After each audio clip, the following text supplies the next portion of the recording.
Дэлхийн өнцөг булан бүрдэх манлайлагч Монгол залуус их холбох тэдний боловсрал, манлайлалын арга туршлагаас хаваалцах Connected podcast танд хүрч байна. Энэ удаагийн дугаараар Австри улсын Венинг их сургуулийн магистр Мөнх Отгоны дэлгэрмээ оролцлоо. За юуны түрүүнд урилгыг маань маш урайлах хүлээн авч өөрийн үнэтэй цаг зав зориулан туршлага хаваалцах гэж байгаа дэлгэрмээ агчтай маш их баярлалаа. Баярлалаа. Энэ өдрийн мэндийг хүргэе. Бас энэ подкастыг сонсож байгаа үзэгчтэй бас энэ өдрийн мэндийг хүргье. За хоёлаа ярилцлага эхлүүлэхээс өмнө та үзэгчдэд маань, сонсогчдод маань өөрийгөө танилцуулга илүү сонирхолтой болох үднээс ер нь таны талаарх сонирхолтой гурван баримтыг бас дурдаад өгвөл. За, юу ч намайг Мөнх Отгоны өнгөтэй дэлгэрмээ гэдэг. Одоогоор Австри улсад Венинг сургууль мастрын зэрэг суралцж байгаа. За тэгээ хачиргалтай гурван баримт гэвэл би айгүй ингээл юу ч болсон энийгээд идэг. Би бараг нэг сэтгэлээр ундаггүй. Тэгээд уйдгартай байсан ч гэсэн энийг айгүй дуртай. Тэгээд ер нь айгүй энийг дуртай. Энэ айгүй сонио. Тэнийг ч юм шиг би энийгээд идэг. Хоёрт болохоор зоригтой гэх юм уу? Юмнаас айхгүй анхны зүйлээс ер нь ингээ айдгүй за тэгчээ гэд шууд нөгөө нэг бодлороо гэрэмждэг. Гуравт болохоор би фэмд ажиллаж байсан, телевизээс ажиллаж байсан. Би бүр огт энэ мэргэжлээр сурж байгаагүй, ямар нэгэн дугуулн секцэд явж байгаагүй. Гэхдээ энэ салбарт аягүй сонио Монголд байхдаа бараг 3-4 жил ажилласан. Энэ бас байж болох байх. За баярлалаа. За ярилцлага маань эхний асуултанд болохоор за ерөнтэй Австри улсыг сонгоно тэ магистрийн зэрэгээр суралцах болсон түүхээс бүр эхнээс нь эхлээд хуваалцвал. Хүмүүнлэгт би олон улсын харилцааны чиглэлээр бакалавра 2016 онд төгссөн. Тийм. Тэгээд мастраа суралцах за миний энэ мэргэжлэр ер нь яг би цаашдаа мастраар илүү сайн хөгжүүлээд ямар мэргэжил надад болох юм болоо гэж айгүйх бодож байсан л да. Тэгээд бодож жагаад окей би энэ мэргэжлэр одоо яг цаашаа яг юу хийх вүлээ гэдгээ илээ бодож байгаа.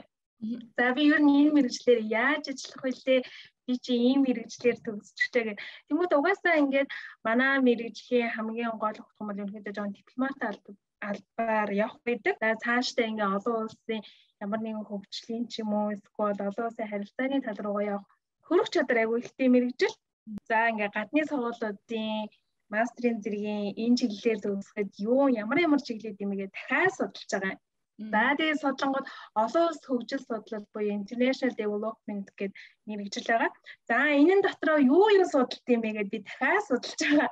За энэ мэргэжлээрээ ямар хичээлүүд ордог юм бэ гэд бодоод үзэнгүүт за тэнцэн ингээд гендрийн талаар судалж байгаа, улс төр судлалын талаар судалж байгаа, олон улсын эдийн засгийн онолууд орж байгаа, бас олон улсын хууль зүйн онолууд бас орж байгаа. Окей, энэ ч айгүй гоё мэргэжил юм байна шүү дээ. Би чи энийг чи ингээд дахиад мастраа суралцаад дахиад ингээд докторантаа ч юм уу тэг хийх юм бол энэ дахиад хөрөх чадвартай юм гэсэн үүднээс энэ мэргэжлийг олж аваад за тэгээ мастраар ингээд суралцсангууд за энэ яг тухайн аль улсад илүү хөгжсөн юм бэ? Аль хэдийн зэрэгүүлсэн сургуулиуд хаана идэв юм бэ гэд бас хайж байгаа. Тэр нь Азтай юм уу, Европтой юм уу? Тэгээ аль твд юм бэ гэд. За тэнгууд ингээд ер нь ингээд олон улсын хөгжил судлал буюу олон улсын харилцааны чиглэлүүд ер нь гол үндсээр нь бол түүх гэдэг багхгүй. Түүхийн хичээлүүдээр ер нь бол үндэслэгддэг. За тэнгууд Европын түүхүүд, Европын иргэншил, хүмүүсийн соёл гэд энэ ингээд үүднээс хамаарад энэ мэргэжлэр Европын сургуулиудад дэлхийд номер 1-ээр бол заагдсан юм байна гэд бас олоод мэдчихэж байна. За тэгээд Европ сурангууд Европ тундаас аль улс нь илүү дэжгүй юм бэ? Надад очивол энэ аль нь илүү давуу талтай окей юм бэ гэд бодонгууд манай ээж бол Европт амьдардаг манай дүүнер маань бас тэнгүүд за би ч бас ингээд бас тэднэртэйгээ ойрхон суралцаад дэмжлэг гэр бүлийн дэмжлэг бас хэрэгтэй байх гэж бодоод окей Австри улсыг сонгосон. За тэгээ Австри улсын сургуулиуд нь дэлхийд бас ингээд хідэд жагсдаг юм бэ? Үнэлэмж нь ранк нь хэд юм бэ гэд энэ бүх маань их маш нэрвжлээр бодох хэрэгтэй. Тийм үднээс ингээд Австри улсыг окей сургууль нь ранк өндөртэй юм байна. Энэ чиглэлээрээ бас ингээд нэрвжлэн сургахад бас сайн бас ингээд багш нартай юм байна гэдэг үүднээс мастера Австри улсын Вений их сургуульд хийхээр хүрэлцэн ирсэн байгаа. За би хувийн зардлаараа явсан гэсэндээ тэгэхээр ер нь хэр их хэмжээний зардлын Монголд бас хэдэн жил ажилласан туршлагаа тэгээд тэр судалгаа бэлдэх тэр процессын талаар ярьж өгвөл. За би болохоор бакалавра төгсөөд Монголд бакалавра төгсөх зурдаа дадлага Монгол Улсын гадаад хэргийн яамд хийжсэн. Тэгээд хийгээ цаашаа өргөжлүүлэн ажиллаад яг жилийн дараа мастер суралцахаар явсан. Тийм. Ер нь бол мастер суралцахад хэд хэдэн үндсэн шаардлага ихэнх улсуудад байдаг. Тэр нь болохоор бакалаврын, дипломын зэрэг нь 3.2-оос дээш байх хэрэгтэй. Тийм гол чинь за дээрээс нь ажлын туршлага 1.5-аас 3 жилийн хооронд байдаг. Энэ болохоор тухайн улс сургуулиасаа шалтгаалдаг. За хоёрт болохоор бүх тэр дипломоо тухайн улсад суралцж байгаа сургуулиудаа одоо ингээд тухайн хэлээр нь ингээ орчуулаад дотраадуулж яваад сургуулиасаа эхлээд урилга хүсдэг. За би энэ сургуулийн энэ ангийн энэ чиглэлээр энэ хөтөлбөрт суралцах гэсэн юм аа. Би боломжтой ингүүд таны бүхтэй тэр сургуулийн чинь үнэлэмж, зэрэг, гоолж үтсэн бүх хичээлүүдийг үзээд энэ ангид тэнцэх юм ээ үгүй мэн гэдэг урилгыг илгээдэг. За тэгээд ганц бас Австри улсынхаа талаар ярихад болохоор Монгол улсын нийт 4-5 сургуулийг л үзүүлдэг.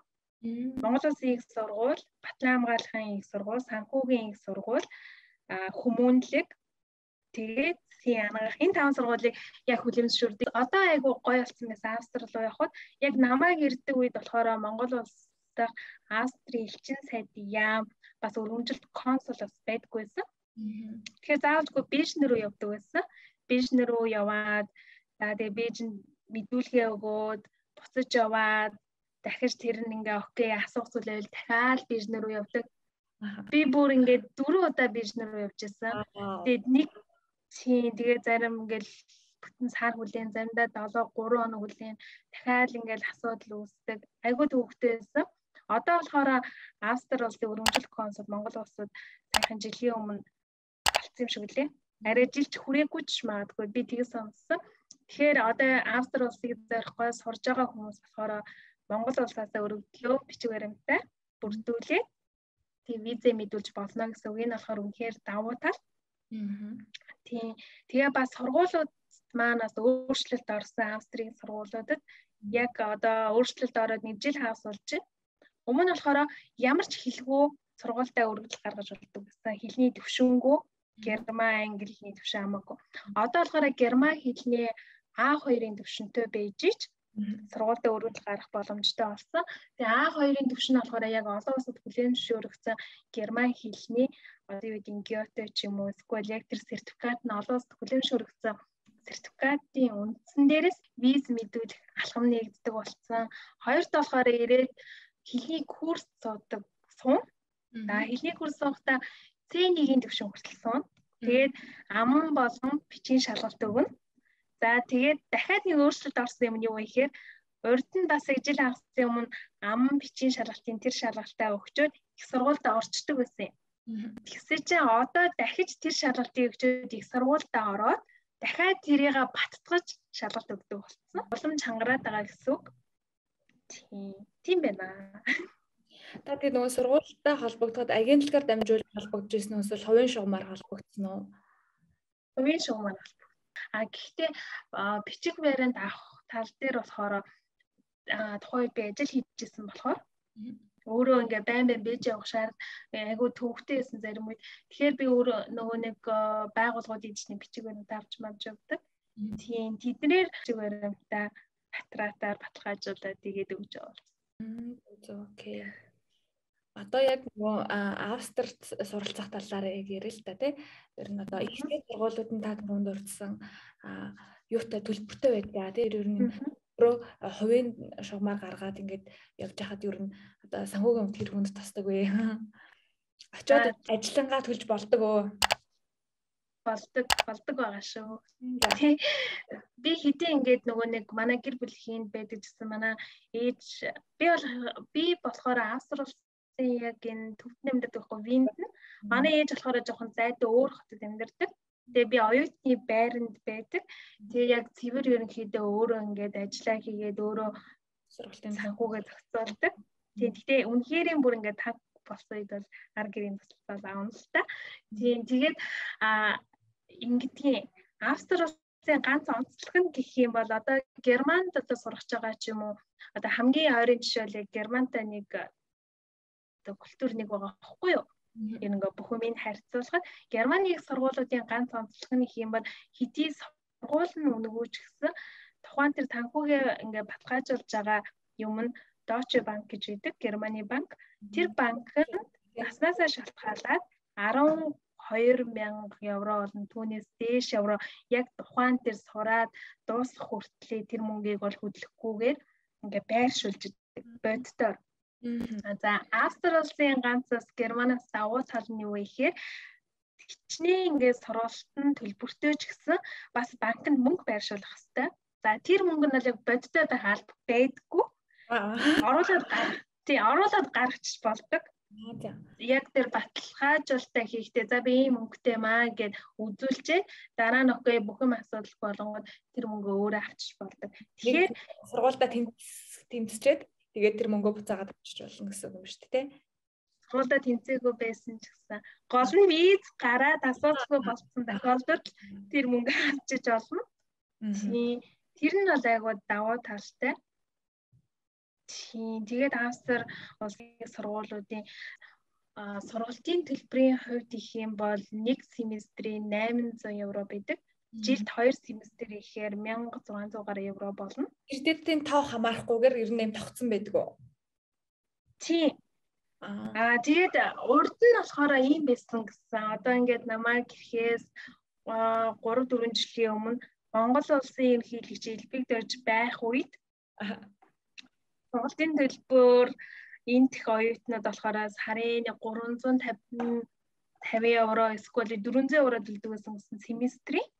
Тэгээ манайх яагаад ингэж төлдөг гэсэн бэ гэхээр улс орны эдийн засаг муутай гэдэг үднээсээ нөгөө нэг юм одоо нэг ядуу буруу оронд хамаарагдчихдаг гэсэн. Тэгээ сургалтын төлбөр маш бага байдаг гэсэн. Тэгсээ чинь тухайн үеийн ерөнхийлөгч ирээд за манайх бол ингээд баян хүмүүс юм аа. Бид бол уул уурхаатай. Бид нар бол ингээд иргэдтэй бол ингээд нэг хүний одоо тэднийг өгөхтэй нийгмийн халамж сайтай дундаж нийт бүтээгдэхүүн бол өндөр гэсэн үзүүлэлтээс бид нар ядуу буруу орны тооноос хасагдсан. Тэгээд одоогоор оюутнууд нэг хүний 800 евро төлж байгаа. Ер нь бол юм ичсэн гэсэн үг. Зүгээр улс төрийн иймэрхүү ингээд олон улсын хоёр талд ингээд албан ярианаас болоод оюутнууд цаана их төлбөр төлөхөөр болцсон. За сургуулийн хувьд болохоор төлбөрийн хувьд болохоор ийм байна. За тэгээ хэлний хэлээр ирж байгаа хүмүүс болохоор энэ төлбөрийг 2 нугалж төлдөг. Нэг семестрийн 1200 евро байдаг. Одоо 1300 евро болцсон гэсэн. Тийм. Тэгэхээр жилийн 2600 евро төлдөг. За тэгээд ингээд явж та хүн болгоо хэлний курс сурж байгаа гэсэн оюутны визтэй байдаг учраас оюутны даатгал төлдөг. За оюутны даатгал нь болохоор сар бүр наснасаа шалтгаалаад 62 евроноос дээш байдаг. Ерөнхийдөө 62-оос 70-ийн оронд эдийн 70 евро. Энийг заавчгүй төлөх хэрэгтэй. За тэгээд оюутны байрны хувьд их юм бол бас байршлаасаа шалтгаалаад за винийхээ төвдөн үү, зах хэсэгтэй үү гэдгээсээ шалтгаалаад бас ганцаараа амьдарч гин үү, хоёулаа амьдарч гин үү, хүнтэй хөсөлж гин үү гэдгээсээ шалтгаалаад хамгийн бага үнэлэмж нь 250 евроноос эхэлдэг. Зөвхөн байрны мөнгө. Тийм. За тэгээд дээрэс нь хувийн хэрэглээ, хоол унд гэдэг аав шүү дээ. Хүн чинь тэр амжиргааны зардлууд ер нь бага байдаг. Төлбөрийн хувьд, өртгийн хувьд бол бага. Тийм болохоор зүгээр ингээд хамгийн бага идэж уудаг хүний тооцоолоход сарын нэг 200 евронд бол хангалттай сайн өөрийгөө окей болгочихно. Тэгээд дээрэс нь 7 хоногийн 20 цагаар ажил хийх боломжтой байдаг. За тэгээд 20 цаг ажил хийчих юм бол даатгалын төлбөрөөр чөлөөлөгддөг. За хувь хүн бүр 60-аас 70 евроны даатгал төлдөг гэсэн шүү дээ. Хэмжээнээс чөлөөлөгдөж байгаа. Тэгээд ажлынх нь үнэлэмж нь болохоор сард ерөнхийдөө 20 цагаар ажиллах юм бол нэг 650 евроноос нэг 700 евро авдаг. Энэ бол хангалттай сургалтын төлбөр болон байрны төлбөр, өөрийнхөө амжиргааг юу яг ганц би амьдарч байгаа бол энэ бол хүртээмжтэй гэсэн үг. Nice. Окей. Түрүү нөгөө нэг сургалтын төлбөр нь ер нь одоо нэг семестр 800 евро орчим байдаг гэсэн шүү дээ. Тэр нь болохоор бүх сургуулиудын хувьд ижүүлээд эсвэл манай Вений сургууль юм байдаг уу? Бүх сургуулиудын хувьд ер нь энэс нэг хэтрхгүй. Зөрүүн жоохон нэг өсрээд 10, 20, 30 евроны л зөрүүтэй. Ер нь Европын давуу талыг би ер нь бол олж харах жоохон анхнаасаа ингээд яхад бол бодож ирсэн л тоо. Тухайн улсынхаа хэлийг сурна. Дээрээс нь англи хэллээ үнэхээр сайн байх хэрэгтэй. Тэгэхээр одоо юу гэдэг юм би ингээ Америк руу сургууль ингээ бодож байсан л да. Тэгхийн бол би англиараа л ирнэ. Би англиараа л хэлээ үзнэ. Тэгээ эргээд надад энэ бүх хугацаанд өөр хэлийг судлах ч юм уу бараг зав гарахгүй байх. Бас сонирхолж төрөхгүй байх. Үүнийг ашиглах бас ингээ завшаанж олдохгүй байх гэдэг үүднээс хэрв би ямар улс руу явбал бүр гарцаагүй угаасаа сурах хэрэгтэй ингээд тий бодод үзэхэд Европ байдаг хүүхдүүд ер нь бол ихэнх нь доот нь 2 хэлтэй байдаг. Өөрийнхөө үндсэн хэлийг хэлээд нэг 3 хэлтэй байдаг. Тэгээд 4-5 хэл бол Европт байдаг хүүхдүүдэд суралцахад бол энэ бол нормал хэлний төвшөө. Нэг амар гайхшраа хөөе чи өөр тэгдэм үү ингэдэм гэх юм бол байхгүй. Угаасаа л нэг цаанаасаа орчноо тэгчдэг болохоор энэ бол үнэхээр авуу штэ. Тийм. Тэг үнэхээр их авуу штэ. Тэгээд Европт суралцахын ганц давуу тал нь тэр юм болов гэж бодоод Европыг л зорьсон. За тэгээд Австри улсын хувьд болохоор шууд ер нь бол тэтгэлэг өгдөггүй, олддогчгүй.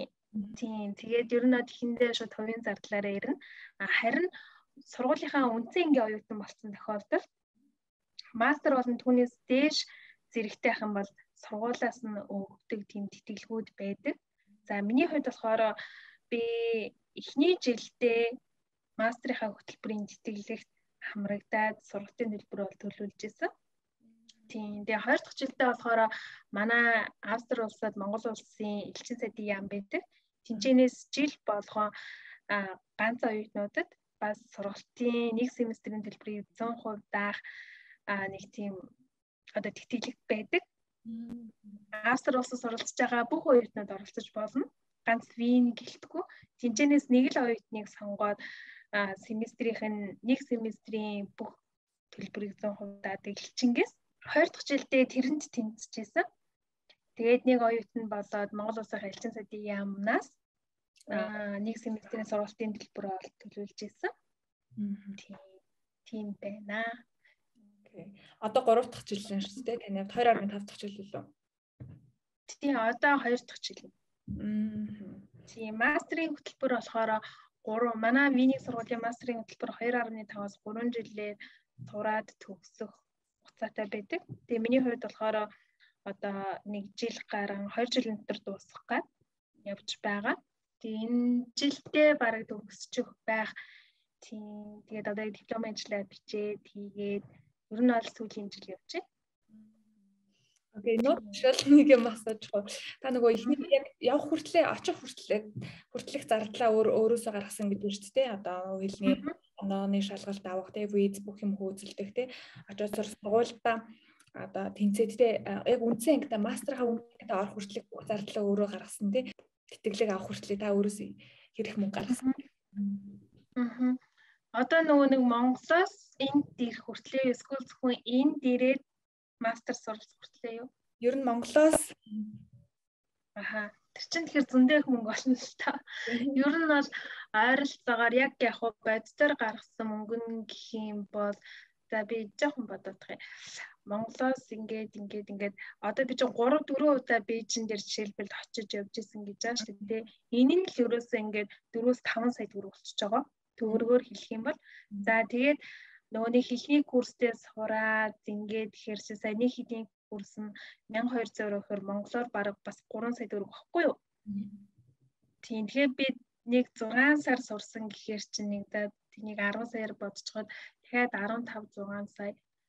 Яг Монгол мөнгөөр бодоход нэг 20 сая төгрөг болсон баг. Тэгээ максимум шүү. Амар ихтэй л 20 сая төгрөг болсон баг. Тийм. Нэг явахаас өмнө ер нь та хэлний төвшин чинь хэр байсан? Тэгээ очиод бас яаж суралцдаг байсан? Би хэлгүйс явахаас өмнө ямар ч хэлгүйс герман хэл сургуулийн шалгуур нэг сургуулийн шалгуурд нь хэлний оноо чухалчлаагүй юм уу те? Тийм тухайн үед яг тийм байдаггүйсэн байхгүй юу? Тийм ямар ч тийм хэлний төвшин шаардлагагүй байдаг байсан. Гол нь мастер сурах гэж байгаа чамд бакалаврын дипломд хэрэгтэй гэсэн. Би яг азтай үед нэрсэн. Тэгээ сая яг жил гарангийн өмнөөс айгүй хэцүү болсон. Хэлний төвшин тогтоологдог болсон. Хэлний төвшөнтэй ижиж ирдэг болсон. Тийм. Тэг 6 сарын дотор те айгүй амар хичээл сурталчилж шүү дээ. Их шууд хэл дээр нь хичээлээ авч үзнэ гэхээр те. Эсвэл англи хэл дээр зад юм уу? Герман. Тийм. Миний сургуулийн ганц онцлог бас босоо сургуулиуд тийм байгаа хэл та. Мастер болон түүнээс дээш зэрэгээр сурж байгаа тохиолдол бүх хичээл англи дээр аваад үзэж болно. Тэ герман хэл дээрээ ч үзэж болно. Тийм. Тэгээд миний ерөнхийдөө хэлээ хурдан сурах гэж бодсон 2 шалтгаан байсан. Энэ яг инээдэмтэй яг сургалтын төлбөр нэг үнэтэйс хэлхий. Би сар болгон 1200 евро үнэхээр би төлмөөргүй байсан. Би ингээд яг үндэ интернетээс ингээд өөрөө олоод мэдээд бэлдчих. Тохиолдолд би яг яагаад заавалж биний төлөх хэрэгтэй юм бэ гэд. Гэхдээ тэрэнд суухгүй болдоггүй байсан. Сууж иж визээ сонгуулах нэг шалтгаан болно. Тэгэхээр би энийг хурдан төгсч юмар би энэ мөнгнөөс салж чадна, ангижирч чадна зорилгыг бол тавьсан. Окей. Хоёрт болохоор би энэ мэргэжлээ хурдан эзэмшээд эргээд их орондоо ч юм уу эсвэл өөртөө эргүүлээд би хөрөнгө оруулмаар байна. Би нэгтэй хурдан мэдэрмээр байна. Зөвхөн би энэ бүхний хурдан мэдрэхийг хүсэж байгаа болохоор бас миний хэл сурах бас үндсэн 2 дахь шалтгааны нэг байсан. Ийм учраас би ингээд эхний жил болохоор би зүгээр л ажлыг тэр чигт нь хайсан. Гэхдээ би ерөөсөө ямар ч ажил хийгээгүй. Гэхдээ би ингээд хэлээ сурчих юм бол надад ажил олдно. Гэтэ би өнөөдөр ингээд нэг Аз газар ч юм аятаагүй байх тийм сонирхол байгаагүй. Би гяс хурдан юмас орчихвол юм би энэ бүхнээс ангижирна гэж бодсон учраас би өдөр шөнөгүй хичээл хийдэг байсан. Тэгэл дуу сонсон, юмаа бичин. Тэгэл айгүй ичвтэй байхыг хүсдэг байсан. Ингээд хүмүүстэй танилцаал, юм ярих гал тий. Тэгэл ингээд хэл сурахад ичих хэрэггүй. Үнэхээр ичих хэрэггүй. Зүгээр энийгээл бүгдийг дайрах хэрэгтэй. Энийгээл би харин ирээд удаагүй маа. Үгүй би харин сонирхолтой. Гэтэ энийг окей буруу хэлжээл яах вэ тий. Үгүй би харин угаасаа л ингээд бараг ингээд юу гэдэг монголорооч бараг би зүг ярьдаггүй хүн. Бодлоо ярьж байгаа ч болтугай хэлээ бүр сурах гэж хичээх хэрэгтэй. Тэгээд одоо жишээлбэл айгүй хүүхдүүдийг ингээд анзаараад байхаар айгүй олон хүүхдүүд ингээд хэлээ сураагүй гэсээр нэ ингээд 6-7 жил болсон. Тэгээ сургуулаа хайцсан, ажлын мөрлөө орсон. Эсвэл ингээ хичнээн хичээл дээрээ явж байгаа ч гэсэн тухайн улсынхаа хэлийг мэдгүй англи хэл дээр хичээл үзэж байгаа хүмүүс идэг. Яагаад сураагүй юм бэ гэхээр хүн нэг хэлээ сурч юм бол энд байгаа бүх хүмүүс англи хэлээ ойлгоно. Бүр ингээд 3 настай хүүхэд ч англиар ярина. Тэгээ зүгээр англи хэлтэй хүмүүс ирээ шууд ингэдэг. Англиар ярьчих. Би англи хэлтэй. Би англи хэлтэй, би англиар ярьчихээ. Тэнгүүд бүх хүмүүс англи хэл дээр шийдэж яваад ангууд герман хэл ч юм уу тухайн улсынхаа хэлийг сурч чадахгүй юм уу өнгөрөх ганц алдаа болдог. Тэгэхээр зүгээр өөрийнхөө англи хэлтэй ч юм уу ер нь олон улсын хэлтэй гэдгийг мартчих хэрэгтэй. Зүгээр л мартчих хэрэгтэй. Би л хэл сурч байхдаа хүмүүстээ ингэж хэлчихсэн. Би англи хэлгүй, би англиараас ойлгохгүй маа. Та надтай зүгээр л германаар ярьчихдаггүй гэж би өөрөө тэгж хэлжиж тэр хүмүүсийг герман хэллээр ингэж надтай яриулах гад зөвлөмжүүдийг авдаг байсан. Хэрэв би англи хэлтэйгээ хэлэх ч юм уу тэгэх юм бол жоо хэцүү л дээ. Ямар нэгэн толгомцоо асуудал байвал тэгээд яг тийг ингээл англи хэлээр ярьчин. Тэгэхээр надад сурах боломж олдохгүй. Тийм. Хоёр талаараа би айгу залхаахгүйгээр хэлээ үзгийг хүсдэг. Ингээ альб юм шиг ажил юм шиг нэрвтэж хэлээ үзэхгүйгээр зүгээр аж аргалтайгаар тий За хийчээ да. Тэг жижигхэн юм дээр ч гэсэн ингээд баярлаа тий. Ингээд хатаасанд явбал нэг өгүүлбэр сонсчих юм бол айгүй баярлаад хүү би ойлгочихлоо штэ. Хүү би энэ хатаасанд дэс үг ойлгочлоо жиж сайжирч байгаа юм байна гэд өөрийгөө үргэлж ингээ урамшуулад тэгээд эндээс мотивац аваад тэгээс юм бол хийлүүр нөхөө гоё. Тэгэхээр их сургуулиудынхаа хичээлийг англи хэл дээр авдаг гэсэн үг үү? Герман хэл дээр авдаг уу? 80% нь герман хэл дээр 20% нь англи хэл дээр авдаг би. Бас англиас мартахгүй бас хийчихгээд ерөнхийдөө 20% нь англи дээр авчдаг. За одоо яг амьдарч байгаа хотынхаа талаар ярил те.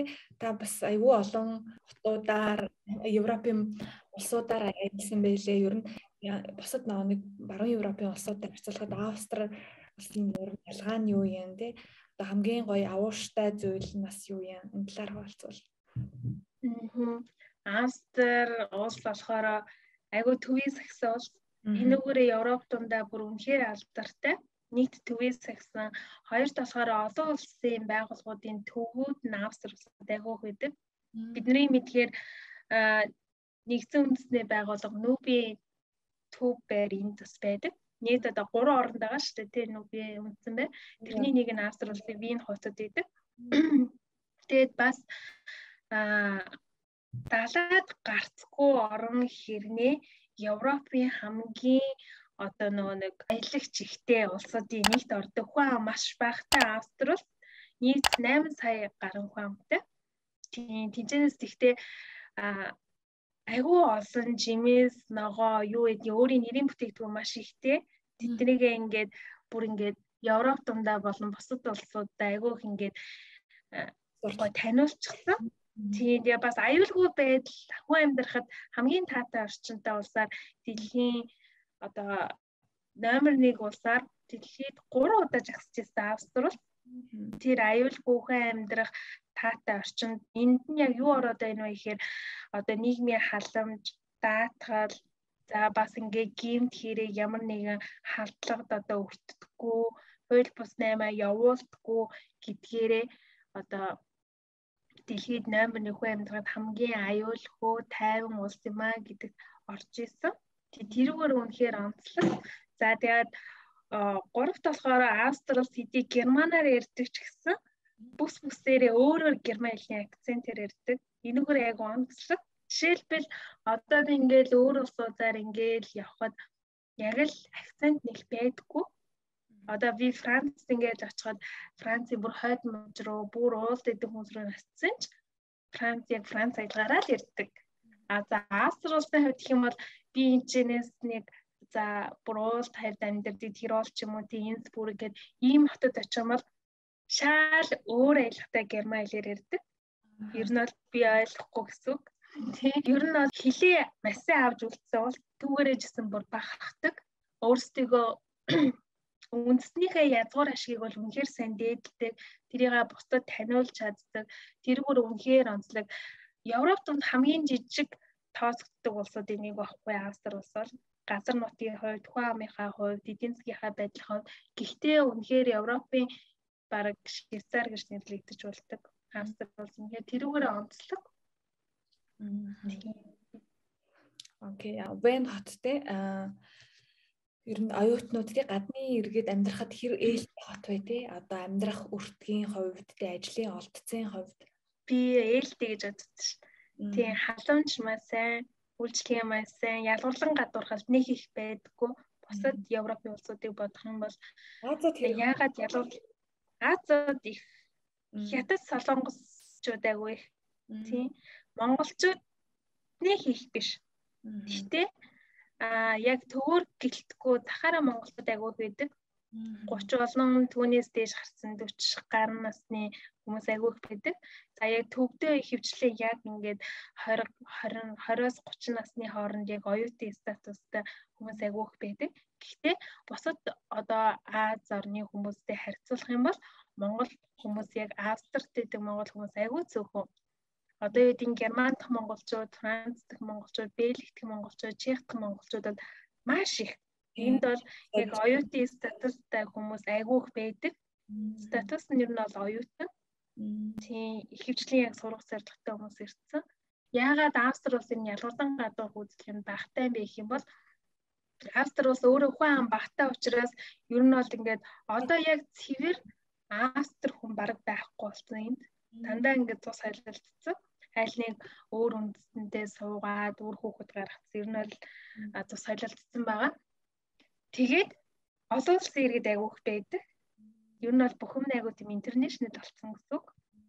Тийм тэгэхээр айгүй ээлтэй. Тэгээ бас дээрэс нь хүүхэд гаргах ч юм уу. За хин нэгэн ингээд эхнэр нөхөр гэр бүл амьдрах юм бол тэрний хөнгөлөлт, тэтгэлэг айгүй их байдаг. Иргэдтэй айгүй их анхаарсан тийм тулж ажилтдаг одоо төрийн бодлоготой үйлчлэгээ сайтай болохоор ер нь их сайн. За одоо танаас сургуулийн талаар ярилцъя. Үений их сургуулийн сайн сайхнаас хуваалцвал те ер нь одоо зарчим нь яаж явагддгийг, олон улсын оюутнууд хэрэг байдгийг, одоо Австри оюутнуудаас бид нар юу суралцмаар санагдгийг, тэр их сургуулийн тогтолцоо системээс бас бид нар юу авч болох вэ? Би яг ингээ бүр бакалавраас нь ч юм уу багаас нь ингээд бас ингээ бүх үйлчлэлээр нь сурах болохоор бас миний мэдгүй бас тэр үе шатлал бас байгаа ба. Тэгээ яг өөрийнхөө мэддэг өнцгөөс харах юм бол яг манай сургуулийн хувьд гэх юм бол олон улсын оюутнууд маш их тэр дундаа тийм маш их тэгээ тэр дундаа ингээд ер нь ингээ ажиглаад байхад Аз оюутнууд айгүй урлагаар сурдаг. Урлагийн сургуулиар айгүй сурдаг хөгжим, юу гэдгийг бүжиг жүжиг. Тэнгүүд яг ингээ манай мэрэгжил ч юм уу эсвэл техник технологитой Европын оюутнууд нөөцтэй айгүй сурдаг. Одоо энэ Германаас, Францаас, эсвэл Англиас айгүй оюутнууд идэг. Америкаас тийм их биш ч гэсэн ер нь өндөр үзүүлэлттэй Америкаас хүмүүс айгүй сурдаг. За тэгээд сургуулийн хувьд гэх юм бол үнэхээр нэг тийм оюуны өмчийг хамгаалсан. Би бол тэрэн дээр үнэхээр ингээд амар гоё байдаг. Одоо би юу гэдэг ямар нэгэн бие даалт хийгээ ч юм уу, ямар нэгэн зүгээр 2 хуудас ингээд даалгавар бичээд өгсөн ч би интернетээс бүгдийг харж байгаа, би номоо уншиж байгаа. Би нэг ширхэг л өгүүлбэр тэнд ингээд хуулаад тэр чигт нь энэ хүний хэлсэн үг биш юм аа тий. Одоо зүүшлэл хийхгүйгээр хэлчих юм бол энэ айгүй том асуудал болно. Ингээд их сургууль сурж чи яагаад өнөөдөр ингээд энэ оюуны өмч гэдэг зүйл тийм амар хайн хандж байгаа юм бэ? Энэ бол болохгүй шүү. Эхний удаа шууд сануулга өгдөг. Хоёр дахь удаа дүүнийг бүр ингээд сургуулийн хүрээнд бүр авч хэлэлцсэн. Гурав дахь удаага ийм алдаа авах юм бол уучлаарай та ингээд үнэхээр ингээд ёс зүггүй байна. Энэ бол одоо юу гэдэг зэргийн хамгаалахаас сурж байгаа ч юм уу их сургуулийн төвшин сурж байгаа хүний хувьд бол хамгийн ёс зүггүй асуудал юм аа гэд таны сургуулиас бүр ингээд хөөх хүртэлх арга хэмжээг аавна. Бүр ялангуяа миний сургууль тэр дундаа бүр айгүй их юутай. Одоо чанга үзэлтэй оюуны өмчийг хамгаалах. Энэ бол үнэхээр бүр ингээд бахархуу штэ бүр би чи өөрөө сурч өөрөө бичээд эргээд тэрэндээ дүн шинжилгээ хийгээд хүний одоо бичсэн юмнаас би өөрийн юмыг олж хараад бусдад хүрэхээр яаж бичих юм бэ гэдэг энийг бас олгоод байгаа байхгүй бас нэг зарчмаараа. Тэгэхээр эн чинь бас ингээд дэд түвшний зэрэгт одоо ингээд сурж байгаа хүний хувьд бол агүй олон мэдлэг авах бас нэг үндэс болдог. Хэдий өнгөцгөн ингээд оюуны өмчийг хулгайдаа ч юм уу эсвэл зүгээр нэг юм копи пест хийж болдгүй шүү гэж хэлээд байгаа хэрнээ таагаар энийг хийхгүй тулд асар ихтэй зөв бичих урлаг за бусдаас ингээд зөв үйлээр хийх яг одоо мэрэгжлийнхээ тэр ёс зүйн суртахууныг бас айгүй их ингээд суралцж байгаа нэг одоо зүйл болж байгаа юм уу та. Тийм миний сургуулийн тэр нь айгүй чанга гэдгээрээ алдартай. Ер нь одоо хичээлээ тэг дүгнж байгаа тэр процесс нь хэрхэн явагддаг вэ? Ер нь шалгалт энэ төр нь хэр байдгүй одоо та жишээлбэл ямар сэдвээр дипломын ажил бичиж байгаа вэ? Тийм би болохоор Монголд бакалаврынхаа зэргийг болохоор олон улстай дипломат албатай гендерийн харилцаа гэсэн сэдвээр бичижсэн. Би ер нь бол ингээд гендер тал руугаа ойлголтууд тэрний судалгаагүй сонирхолтой байхгүй юу? Тэгээд одоо миний мастрын ажлын юу гэх юм бол болохоор сошиал медиа дэх одоо стереотипийг одоо монголоор юу гэж ойлгох юм бэ? Гендрийн хэвшмэл ойлголтыг одоо судлах талаар би диплом ажлыг бичих явж байгаа. Тэгээд сошиал медиад хүн болго өөрийнхөө хувийн болон ажил бизнес бүх юмаа хуваалцж байна. Тэгээ энэ дунд яг л нөгөө нэг гендрийн ойлголт, нөгөө нэг эмэгтэйчүүдийг нүцгэн гой хуцалсан хөөрхөн гарахгүй бол түүнийг үнэлэмж тийм л туранхаа урт гой хар устэй нүрээ цэвэрхэн буусан бол төгс эмэгтэй гэж хардаг. Энэ хэвшмэл ойлголтод одоо хүртэл энгийн амьдрал дээр байгаа сошиал медиар хүртэл ингээ ороод ирсэн байгаа байхгүй юу? Тэгээд дуу клипэн дээр хүртэл ингээд эмэгтэйчүүдийг нөгөө л нэг нүцгнээр нь явуулдаг, нөгөө л нэг өндөр өсгийтэй гуй хасна гарсан тийм л өнцгөр эмэгтэйчүүдийг таниулдаг. Клипэндээ хүртэл тэгжил тоглоулах зориулттай юм шиг үздэг. Дахиад нөгөөний гендерийн асуудал, хүйсийн харьцангуй асуудлууд энэ одоо хүртэл ингээ хөндөгдөөд явсаар байна. Одоо ингээл эмэгтэйчүүд ихээрэл лог хийхээрээ дандаа ингээл нэгээр ахын, гоо сайхан, зөвлөхөө, зөвлөмж өгдөг. Эрэгтэйчүүд ихээрэл техник, технологи, боловсрол, энэ цаг үеийн бүх ингээд эхлэлийг тавьж ойлголтыг өгдөг юм шиг л ярьдаг. Тийм, ийм хэвшмэл ойлголтыг гаргаж маш одоо орчин үед бол айгүй хэрэгтэй сэдвийг барьж авсан байна тий. Би бас одоо сүүлийн 1 жилийн хугацаанд энэ төсөл дээр ажиллаж байгаа байхгүй юу? Одоо гендерт суурилсан хүч хэрхэлэлтэд тэмцэх тий. Тэр дандаа гэр бүлийн хүч хэрхэлэлтэд тэмцэх юм төсөл дээр ажиллаж хагаад ер нь бол Монголд бол тий уламжлалт ойлголт одоо болтол ингээд тий нийгмийн бүхэл шат давхраг сошиал орчинд ингээд ам бөхтө оршиж байгаа байхгүй юу? Тэгэхээр энийг байхгүй болохын төлөө та ингээд судалгаа хийгээд явж байгаа бол айгүй баяр хүрмээр байна. Баярлалаа. Тэг ингээд яг миний авч байгаа хичээлүүд чинь дандаа гендертэй суурилсан хичээлүүдийг ер нь хөөдөж авч судалдаг. Тийм. Тэгээд ер нь ингээ анзаараад байхаар энэ Европын ингээ хүүхдүүдийн судалж байгаа бас ингээд энэ чагсаж байгаа чагсаад ч юм уу хөдөлгөөн үйл ажиллагаанд агуу их явагддаг. Ялангуяа оюутнууд нь тэдэр нь дандаа ингээд юмыг зөв өнцгөөс жижигхэн зүйлийг барьж аваад тэрийг ингээд бүр ингээд сайн нухдаг. Тэр нь бол ингээ одоо ингээ би Монгол оюутнуудыг ингээд Монгол сурж ирсэн бас өөрийнхөө ингээд тухайн үеийн дэлгэрмаг бодоод ингээд одоогийнхоо энэ сургалтын үйл явцыг бодохоор багш нар нь ч ингээд айгүй том юм яриад идэг. Оюутнууд нь ч гэсэн ингээ хийж байгаа юм том юмнууд ингээ хэлээд идэг. Гэхдээ жижиг зүйлээс том юм бүтдэг юм аа. Жижиг зүйлийг залруулаад засчих юм бол эргээд тэр нь зөв замтай болоод том зүйл өөрөө ингээ аяандаа тасраа явчих юм аа тий. Бүр эдний оюутнууд жижиг юмыг айгүй сайн нутдаг, тэрийгэ хэрэгжүүлэхийг хүсдэг. Тэгээд эдний оюутнуудад юу ичих юм байдаггүй. Тэр нь үнэхээр гүйл. Багшийнхаа өмнөөс бүр хүртэл эсэргүүцдэг. Багшаа өнөөдөр та яагаад ингээд юу гэдэм дэ те энэ талаар ингэж бодож бидэрт хэлээд байгаа юм бэ? Багшаа өнөөдөр ингээ миний үзэл бодол юм байна. Та энийг надад өөрийнхөө өнцгөөс эдний хичээлүүдийн онцлог гэх юм бол дандаа ингээд хэлэл дискшн дээр явагддаг. Хэлэлцүүлэг хийдэг. Одоо ингээд манай Монголын сургалтын нэг хоцрогдмол байдал гэвэл ном уншуулаад идэг, бичүүлээл идэг. Багш нь ямар ч харилцаа байдаггүй. Суралцж байгаа оюутнууд нь хоорондоо ямар нэгэн сэдв доор ингээд үндслэлтэйгээр ярилцдаггүй. Тийм багш нар нь ч нэг ярилцахыг хүсэхгүй. Тэгдэг энтийн оюутнууд болохоор зүгээр л даалгавар уншаад ярилц. Өөрийнхөө өнцгөөс тайлбарлах. За тайлбарлахдаа шинжлэх ухааны үндэстэй тухунтайгаа гол ойлголтойгоо тайлбарладаг. За тэгээд бусдын хин нэгний дээр гаргаж байгаа аргумент дээр өөрийнхөө бас аргументыг нийлүүлээд эцсийн нэг шиг дээрээ гаргах. Энэ сургуулийн үйл явцын бодлого тэгээ бас дээрээс нь ингээ үйл явц нь ингэж яваад байхаар эргээд ирчин ажил мэргэжилтээр айгүй хэрэг болдго юм байна л та.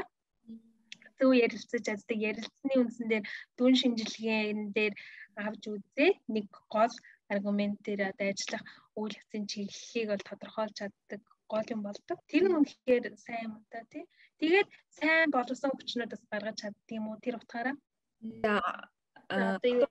Үүнийх шалгалт малгалтууд нь ер нь хэр хатуу идэгэн. Тий. Шалгалтын хувьд гэх юм бол хатуу. Одоо болохоор нэг коронавигийн үе гэж ер нь бол дийлэнх хичээлүүд онлайнаар ороод байгаа. Тэгээд онлайнаар орж байгаа ч гэсэн шалгалтаа бол яг тухайн сургууль дээр очиж өгж байгаа. Шалгалтын хувьд болохоор ер нь бол жоохон хатуу. Шалгалтын хувьд болохоор ер нь бол яг одоо манай чиглэлээр болохоор ихэнх бичгийн шалгалт авдаг ярианаа гэхээсээ илүү тэгээ чиглэлээ сургалтынхаа чиглэлээс айгүй хамаарна. Жишээлбэл ингээд хууль мөлөөр сурдаг хүүхдүүд бол цэвэр амаар шалгалт өгдөг.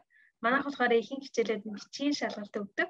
Тэгээд зарим хичээлүүд нь болохоор амаар өгдөг. Бичгийн хувьд бол ерөнхийдөө лекц, семинар, номнуудынхаа ихэнх үндсэн ойлголтын дээр өөрийнхөө юу ойлгосон бэ гэдэг дээр тулгуурлаж өнөхөдөө бичдэг.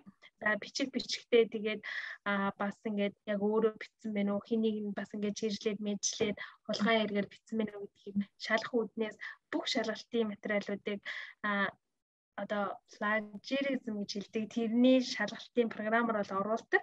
Тэр програм дээр ямар ч хин нэгний өгүүлбэр ч юм уу тийм хом хулгайлаагүй байна гэдэг үндслэлээр байхгүй юм бол эргээд тэр багш нар нь уншаад за энэ хүн ингэж бичсэн байна, ийм логик тэгэхээр бичсэн байна, окей болж ин гэд дүнгийг бол өгдөг. Дүн дээр бол маш хатуу, шалгалт бол маш нэрвэлжсэн авдаг. За одоо та нөгөө хичээлийнхаа хажуугаар нь одоо нэг 20 цаг ажиллах хэрэгтэй шүү дээ. Тэр ер нь ямар ажлууд хийж байсан бэ? Ер нь ажлын үнэлэмж те хөдөлмөрийн үндэсний үнэлэмж нь хэр байдгийг. Ажлын хувьд их наач их асуудалтай. Тийм, ер нь бол энэхийн ажлын үнэлэмж нь их юм бол цагийн 10 евро байдаг. Тэгээ тэрэн дээрээ гарын мөнгө буюу тухай газараас хамаарат өдөр төгнөө, сар төгнөө гарын мөнгө олгодог. За тэгтээ ихэнх оюутнууд маань их цагаар ажиллахыг хүсдэг болохоор Аз газар ажилладаг. Ер нь бол нэг тийм муутай бол биш. Зүгээр л их ажиллахыг хүсдэг болохоор Аз газар ажилладаг. Яагаад Аз газар ажиллаад байна вэ гэхээр тэрээс урт хугацаанд гэсэн үг үү? Тийм. Аз газраад хятад газар бусад ер нь бол хятад солонгос газрууд бол ерөнхийдөө их цагаар ажиллахыг хүсдэг. Тэнгүүд тухайн хүүхдийг 20 цагаар ажиллуулна гэж цаад материалын сайхан өгчдөг. Тэгтээ маркетингээ сайхан дарга нартайгаа ярилцаад 7:30-40 цаг ажиллаждаг. Тэгээ цалингаа хараар авна гэсэн үг. Тийм яг үндсэн цалингийн данцаар нэгээд бусад илүү цагийн хараар ажилласан мөнгөийг бол гар дээр нь өгдөг. Гэхдээ энтхийн яг астр газар энтхийн өөрсдийн газар ажиллах юм бол зүгээр л яг 20 цагаар ажилладаг. Sorry тийм байхгүй. Өөрөө ингэж ажиллаа гэдэг тийм. Тэгэл ихэнх хүмүүс ер нь бол их цагаар ажиллахыг илүүд үздэг болохоор Аз газар ажилладаг. Тэгээ үнэлгээний хувьд бол Аз газрууд их цаг ажиллуулад бага мөнгө өгдөг. Одоо жишээлбэл жишээлбэл Астр газар цагийн 10 евро, гарын мөнгөтэйгөө бараг цагийн 15-6 евро өгдөг. Тэгтээ 7-20 цагаараа Аз газрууд гарын мөнгө авахгүй үндсэн цагийнхны ажлыг 6, 7, 8 евро өгчдөг. Тэгээд их цаг ажилладаг. Тэгэхээр бараг ингээд сайн бодоод яг сурахыг ирмэлзэж байгаа хүн бол бага ажиллаад их мөнгө авсан дээрээ. Тийм байна. Ажлын хувьд юм байдаг. Ресторан, хоолны газрууд бол уян хатан гэдэг утгаараа энтхийн өөрсдийнх нь оюутнууд ч гэсэн тийм газар айгүй ажилладаг. За бусад газар ингээд ажилд орё, мэрэгчлэрээ ингээд сайн дураараа чамаагүй ажиллаа гэхээр ер нь бол ихэнх нь авдаггүй. Яагаад гэх юм бол ялангуяа 3 дахь орны хүмүүсийг авдаггүй. Визтэй одоо тухайн EU буюу Европын холбооны визтэй хүмүүс авнаа гэж бидний визийг шууд голдог. Тэгээд тийм дээ. Тэгээд бас нэг зүйлийг дурдаад үзэх юм бол Австри улс гэлтгүй ер нь бол Европын бусад улсууд хүний одоо сурсан хөдөлмөрийг айгүй хүнэлдэг. Жишээлбэл би одоо мастераас сурчих юм бол би мастрийнхаа зэрэгтээ 2500 евро олон түүнээс дээш цалинтай ажилд би энэ сургуулийг төгсчих юм бол хийн. Тэрнээс доод цалинтай одоо өөр албан тушаал дээр би ажиллаж болохгүй гэсэн үг. Чи мастер бол мастрынхаа зэрэгт тохирсон л ажлыг чи хийх хэрэгтэй. Тэрнээс одоо юу гэдгийг би нэг онцлж юм уу. Тийм хэм бол энэ өөрөө тухайн дээр ажил олгогч байгууллагад хариуцлага хүлээлгдэж ирдэг. Тийм чи докторийн зэрэгтэй чи 3500 болон түүнээс дээш цалинтай ажилдаа л ор. Тэгвэл бас асуудал үүснэ гэсэн үг. Тэр хүний хөдөлмөр сорсон юу айгуу сайн одоо үнэлж чадчихагаа. Тийм байна. Nice. Одоо нөгөө сураад төгсчлөө тэгээд мэрэгчлэр ер нь ажиллахад ер нь визний асуудал хэр байдгийг тэгээ хэдэн жил ажиллахыг зөвшөөрдгийг. Австрийн хувьд визний асуудал үнэхээр том асуудал. Жишээлбэл Австри улсад виза солиулна. Виза солиулахад хэд хэдэн визний төрлүүд нь 3 жилээс дээш гардаг, 5 жил дотор нэг солиулдаг, 10 жил дотор нэг солиулдаг визнүүд бол байгаа. Эсвэл бүр иргэншил болох. За ер нь бол Европын холбооны Австри улсын иргэншилтэй хүн бол их юм бол гадаад хүнтэй суух ч юм уу, эсвэл ер нь бол тиймэрхүү л үзлэл өгдөг айгуу хэцүү. Тийм. За хоёрт өөр ингээ удаан хугацааны оюутны биш визтэй болёо гэх юм бол чи тухайн тэр сурсан ажлынхаа зэрэгээс хамаарат тэр ажилдаа орцсон байх хэрэгтэй. Цалингийн үнэлэмж үнэлэмж байх хэрэгтэй. За би сард би мастрын зэрэгтэй бол би 2500 болон түүнээс дээш цалин авдаг гэдэг нотлох хэрэгтэй. За ажлын тодорхойлолт авах хэрэгтэй. Энэ Дэлгэрмаа гэдэг хүнийг манайх энэ газартаа ажиллаулмаар байна. Энэ хүний визийг нь сольж өгөө. Бид энэ хүнийг хэдээс хэдэн жил ажиллах ингээд одоо бодолтой байна. Тийм учраас энэ хүний визний асуудлыг та бүхэн шийдэж өгнө гэсэн нэг тийм одоо өрөвдөл захиа юм хэлээгүй. Тийм байх хэрэгтэй. За тэгээд эднийгээ бүрдүүлсэн тохиолдолд виза солиулах боломжтой гэсэн. Тэгээ ерөнхийдөө сургуулаа төгсөө жилийн дотор ажил олох айгуу чухал юм байна. Энэ жилийн дотор ажил олох хэрэг өгдөг. Тэр жил дотроо гүйцэж чадахгүй бол танд юу нь виз олохгүй л гэсэн үг л дээ. Та өөрийнхөө энэ одоо сурсан туршлага дээр үндэслээд ер нь гадаад дэлгээр суралцах мэргэжлээ сонгох ажиллах ч юм уу одоо карьерээ дараагийн түвшинд хүргэхийн хүсэлтэй байгаа залууст ямар зөвлөгөө өгөх вэ? Та хэлсэн зөвлөгөө өгвөл зүгээр яг боддоор ингээд ярих зөвлөгөө өгөх хэрэгтэй байна. Одоо ингээд айгу бити одоо нэг тийм бусдыг дагсан бусдын үзмжээр аливаа нэг сонголтыг бити хийгээрэй. Өөрийнхөө чаддаг, өөрөө хүсэл сонирхолтой тийм мэргэжлээ эхлээд ол. Тийм мэргэжлээ олцсон байхад чиний тэр хийх сурах явах хүсэл мөрөөдөл чинь болж өөрөө угаасаа дайцласаар агаад тэрийг олж чадна. За эхлээд бусдад хамааралтай үднээс цэцэг ихийн зөвлөмжөөс эсвэл за ирээдүйд энэ мэргэжил өстой мундаг болно гэсэн тиймч өндөр цалинтай гэсэн гэж бити өөрийгөө чагнаагүй үндсэн дээрээс бити мэргэжлээ сонгороо. Хамгийн түрүүнд өөрийгөө чагнаад үнхээр чин сэтгэлээ дагсан мэргэжлээ сонгочих хэрэгтэй. Хоёрт мэргэжлийнхээ дагуу зүгээр яг маш их зүтгэх хэрэгтэй. Мэргэжилтэд эзэн байх хэрэгтэй. Үнэхээр мэргэжлээ чин сэтгэлээсээ сонгоцсон бол чи тэрэндээ эзэн суух хэрэгтэй. Гадаадаас оролцохын тулд өөрийгөө хизээж битгий гол. Угаасаа хүм одоо юу гэдгийг хэцүү байдаг юм аа. Нөгөө наача очихоор ингэдэг байхгүй миний дөө, тэгдэг байхгүй миний дөө гэл хэлэх айгүй их байдаг. Гэтэ хийх хүн ганцхан байдаг. Тэр хийх хүн нь ерөөсөө чи ганцхан өөрөө. Тийм болохоор чи өөрөө зүгээр өөрийнхөө төлөө бусдын төлөө амьдарч байгаа юм биш өөрийнхөө төлөө амьдрна гэд бүх сорсоор зүтдэг. Чи одоо өнөөдөр мэдээллийн 90 100-д амьдарч байна. Битгий алтан байгуулгаар зуушлуулад мөнгөө битгий ловердуул битгий бусдад итгээд бусдын үгэнд шантарч хөөцөлдөж байгаа битгий одоо хоошин 50 зүгээр чи өөрөө зүтг өөрөө материалаа бүрдүүл бүх юм онлайн болцсон бүх юмыг чи интернетээр шийдэж чаддаг болцсон нэг тийм байна. Гуравт гадаадд сурахаар яг үнэндээ мөнгө бол тийм хэрэгтэй байдгүй. Гадаад явхад чи очсон байгаа чи аргыг олно. Дэлхийн өнцөг болон бүрт монгол хүн байгаа. Хаанч монгол хүн байгаа шүү. Чи очсон байхад ганцаардахгүй. Гол нь чи очих хүртлээр өөрийгөө сайн бэлт хэрэгтэй. Зүгээр л чи хэлээ сайн сурчих хэрэгтэй. Чи зүгээр л өнөөдөр монгол хөгжим сонсгоо бойл, монгол сэтгүүгээр бусдаа хандаад, монгол гэж омогшхоо бойл. Наа чи зүгээр амар тэнэг асуудал ахгүй юу? Чи дэлхийн хүн болох байгаа бол чи дэлхийн хүн шиг зүгээр л бодчих хэрэгтэй. Дэлхийн хүн хэрэг нэг амар том хүн байдаг байхгүй. Дэлхийн хүн гэдэг яг үнэндээ жижигхэн үндснээс ч илүү жижигхэн хүнийг дэлхийн хүн гэж хэлдэг юм болов уу гэж би боддог. Бүх юмыг чи хүлээн зөвшөөрч чаддаг, ууржим сэтгэлгээтэй байх хэрэгтэй. Бүх юмыг чи олон өнцгөөс хардаг, нүдтэй байх хэрэгтэй. Бүх хүнтэй харьцаж чаддаг, харьцааны яс суртахуунтай байх хэрэгтэй. Энэ бол ерөнхийдөө дэлхийн хүн. Тийм болохоор дэлхийн хүнгээ сүрдэх хэрэггүй. Гэтэ чи дэлхийн хүн болохын төлөө өөрийгөө өнөөдрөөс эхлээд бил зүгээр л бүх орчноо тийм болоо. Зүгээр л амьдралынхаа хөвчл болгочих хэрэгтэй нэг. Тэгээд гадаадд явах яагаад явах гэдэг юм гэдгээ айгуу гоё юу яач. Ухамсарлаад бодч би хэрэг энд очиж сурч бол надад ийм боломж нэгдэнэ.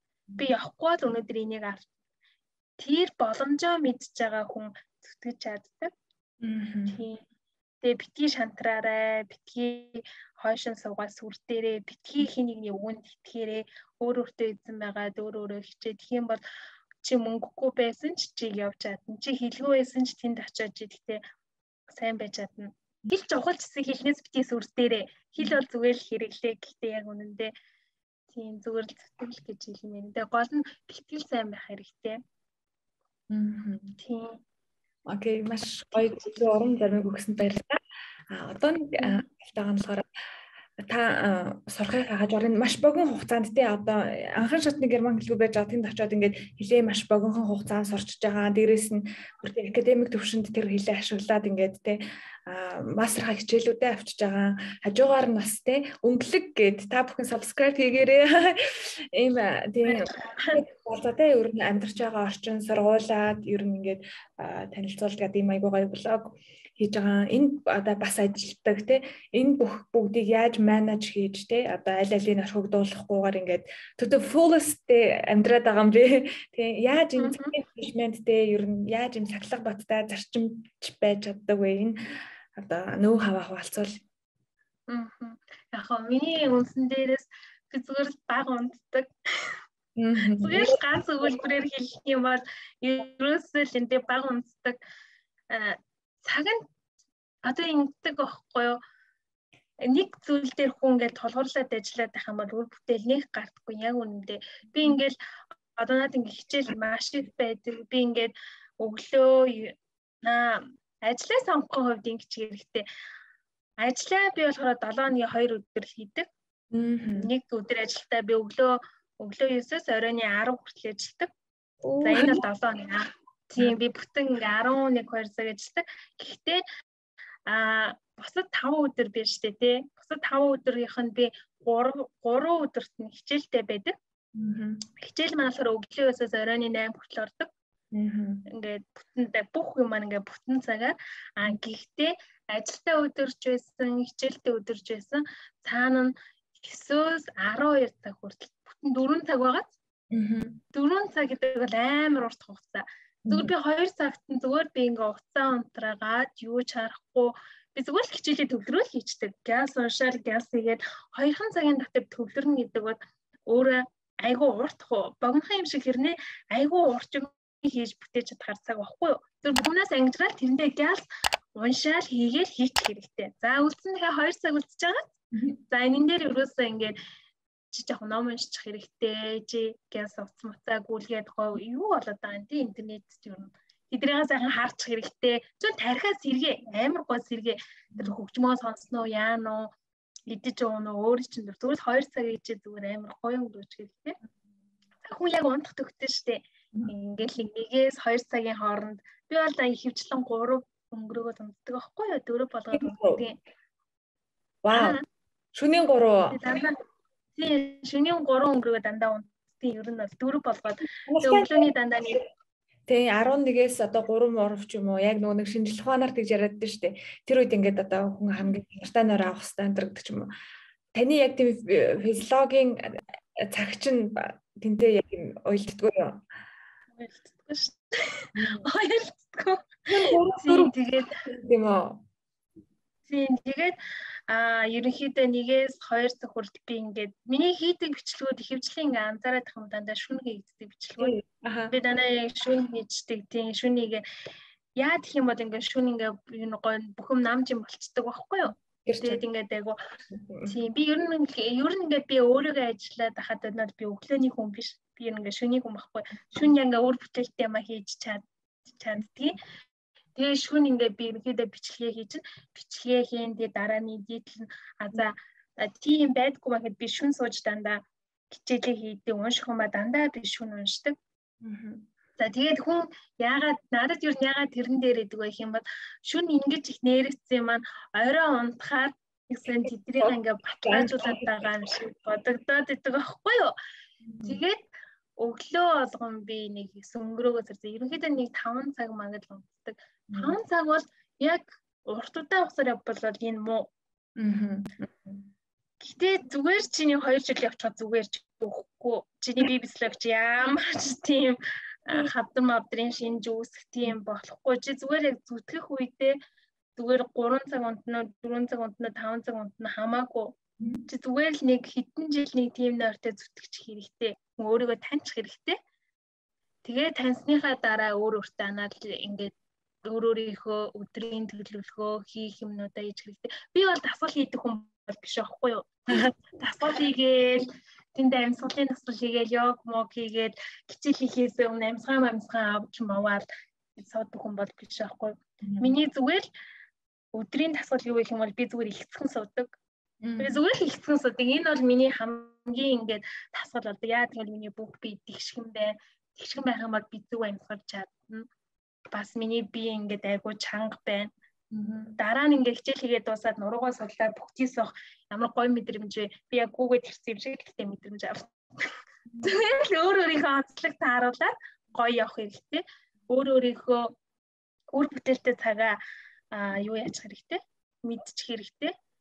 Чи шүн унтлаа гэд муу хүн өглөө услаа гэд нэг болохгүй тийм болохоор хэрэггүй цагуудыг битгий өнгөрөө хийж байгаа юмаа зүгээр чанартай яж хэрэгтэй. Чи хичээл хийдээр сууж байгаа чи хичээлдээ л нэг 2 цаг төвлөрч. Чи заавалгүй 20 цаг хийх алба байхгүй гэхдээ 2 цаг л хийж. Нормал шүү. Үлдсэн 10 хэдэн цаг нь зүгээр нэг цуугаад байгаа ярина үр бүтээл хүмүүс ийж штэ тэгээд өнгөрчдөг байхгүй юу. Тэгээ өөрийгөө хизээж битгий одоо юу гэдэг би ядарч байгаа да. Зөвхөн миний эрүүл мэнд муудаад байгаа да. Би арай л их юм ичгэлээ дээ. Эсвэл би өнөөдөр тасгал хийсэн битгий өөрийгөөс зэмэд хийж байгаа бүхэндээ ингээд сэтгэл ханамжтай бай.